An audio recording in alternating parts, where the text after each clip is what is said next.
brought Indian allies to their side.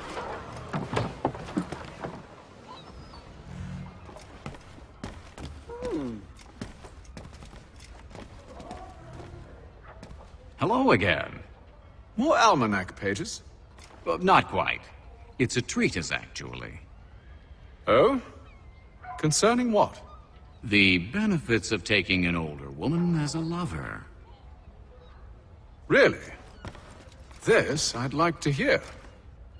First and most obvious, they're wiser. And so this makes for far more stimulating conversation. Makes other things more stimulating as well, but more on that in a moment. All right. Your argument for experience makes some sense.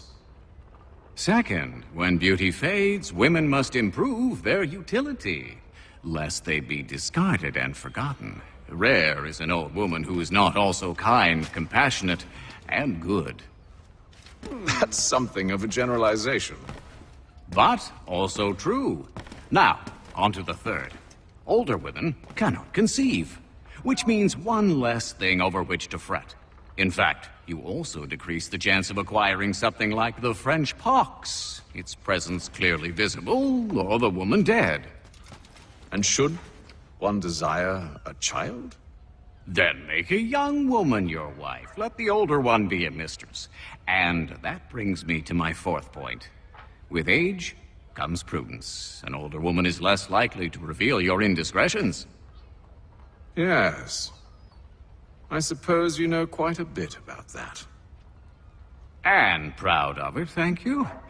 As to the fifth reason, because in every animal that walks upright, the deficiency of the fluids that fill the muscles appears first in the highest part. The face first grows lank and wrinkled, then the neck, then the breast and arms. The lower parts continuing to the last as plump as ever, so that covering all above with a basket, and regarding only what is below the girdle, it is impossible of two women to know an old from a young one. And as in the dark all cats are gray, the pleasure of corporal enjoyment with an old woman is at least equal and frequently superior, every knack being by practice capable of improvement. You mad bastard! Well, it's true, and believe me, I should know. I've sampled a great many. You should try one as well. Like a fine wine, they only improve with age. Although I suppose if left unattended too long, some have a tendency to sour. And that, my friend, is a most unpleasant experience. Better to work in a field often plowed, you know? Is there more? Indeed, indeed. The sixth is this. The sin is less. To take a maidenhead is a great responsibility. Mishandled, it can ruin lives. No such risk with an older woman. And this implies the seventh. Younger women are more given to compunction. Anxiety and unease are not present in the more aged and experienced. And as to the last of my reasons, well, it's really quite simple. Older women are so very grateful for the attention. You make a compelling argument, Mr. Franklin.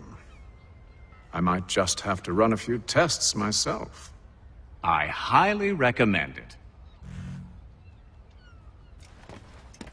What do you need, my friend?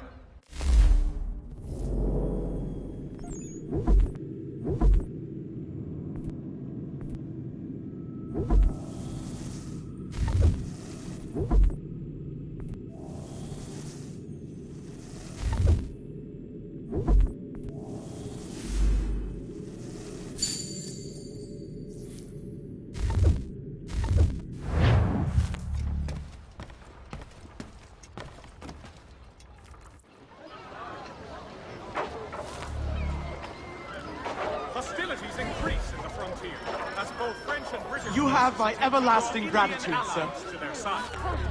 Found half dead in a ditch. Still not sure the boy will live. You... I owe you a great thanks, by the way. What for? Speaking with me. You see, I have very few friends in Boston these days. And what did you do to earn their ire. Started with a cartoon I drew, suggesting unification. How else can we hope to withstand the French menace? I proposed something similar at the Albany conference as well, and it ruffled quite a few feathers. See, I've begun to wonder if Parliament best serves our interests. The colonies might be better off independent and autonomous. Most of my peers, however, haven't taken kindly to the suggestion. Are things truly so bad under the Crown? But you've answered your own question. Under. Why under? It should be side by side. Does France reside beneath Britain? Do the Italians, the Prussians, the Spanish? No. Oh, sure, they may disagree from time to time, even come to blows, but they stand on equal ground. And we should as well. Are the colonies not simply an extension of the kingdom, though? Another borough, if you will? No, we are not. We've evolved into something else, something distinct. I suppose it's only natural to desire parity. We leave behind our parents, our childhoods, our homes, and seek to find a place in the world. If it's true for a person, why not a nation? Yes, exactly. Interesting. Anyway, I've taken up enough of your time. Please, don't let me keep you from your work. Sorry, but I've some work needs doing.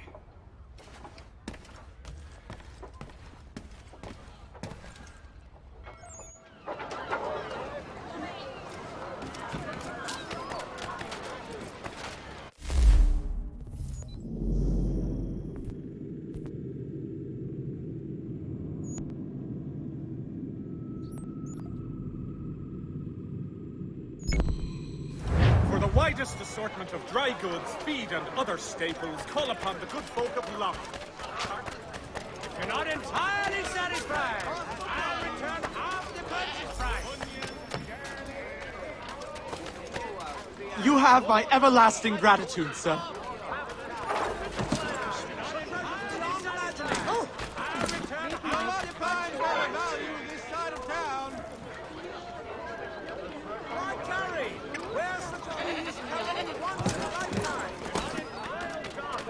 King's College has been created in New York Colony. You have my everlasting gratitude, sir. Leading to the arrest of the nefarious high road horse thieving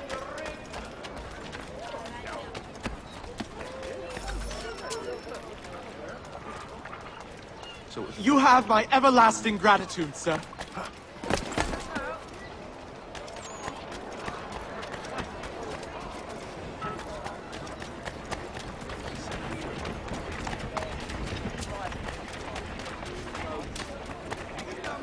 String beans, onions, garlic.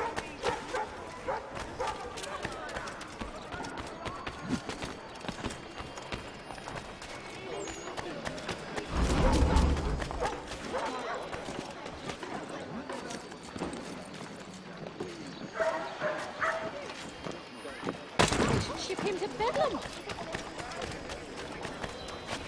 Ah, ja. Eitel, Nuss und Werk.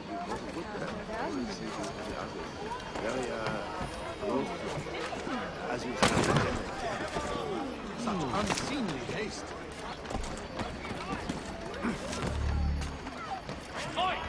If you're not entirely satisfied, I'll return half the purchase price.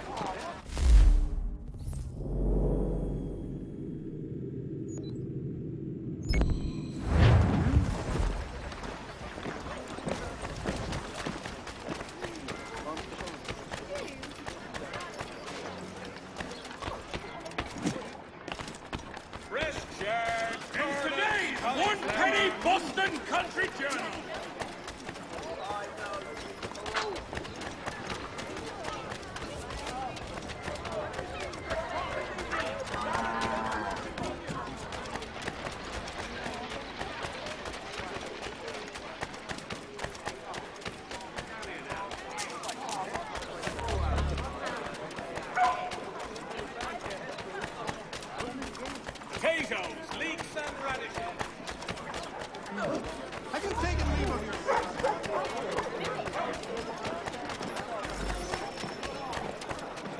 have my everlasting gratitude, sir.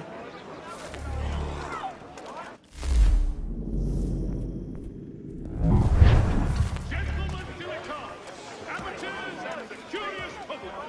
Tobylock's son Geoffrey will demonstrate tomorrow by the belfry his latest giant net for the entrapment of plummeting objects.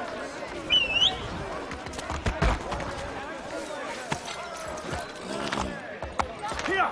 One and all, today I'm feeling the Mohawk Indians have responded.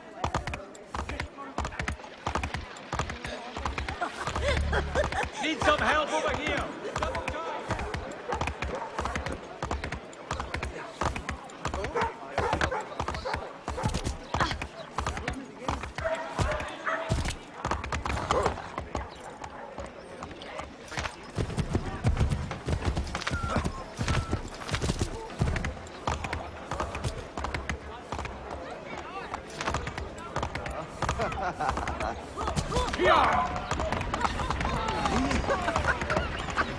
Need some help over here. You go too far. Stop it. What prompts these outpourings of brutishness? Has she lost all reason? I've seen it all.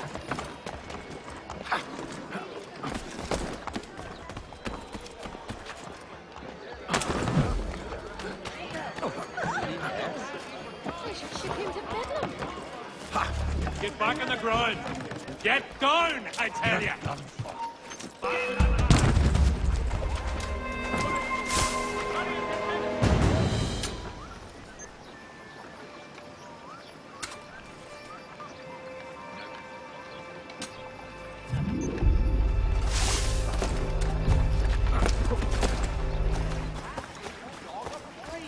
Read all about it. Odds and ends of every description. Price to change hands.